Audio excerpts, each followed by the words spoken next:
मित्रांनो नमस्कार। आज 12 जून 2025 आहे। हे गाव आहे आलेगाव, तालुका पूर्णा, जिल्हा परभणी।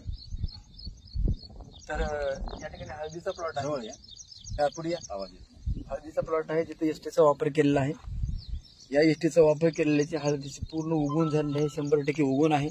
मुळाची वाढ व्यवस्थित आहे। मुळात तर फुटल्यात, पण ह्याला केस मुळा पण फुटलेला या ठिकाणी।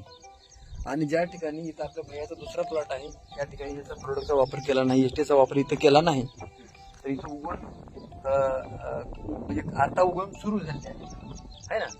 इथं बुरशी वगैरे काहीच नाही। एखाद्या कोंबाला या ठिकाणी इथं बुरशी दिसली आपल्याला, इथं बुरशी दिसलेली आहे, पण इथं बुरशी वगैरे काहीच नाही। जर्मिनेशन एक नंबर आहे। प्रत्येकाने या एसटीचा वापर बेनिक प्रक्रिया किंवा बीज प्रक्रिया किंवा रोग प्रक्रियासाठी करावा आणि आपलं उत्पादन वाढण्यासाठी संख्या महत्वाची आहे। संख्या मेंटेन करण्यासाठी या एसटीचा वापर करा।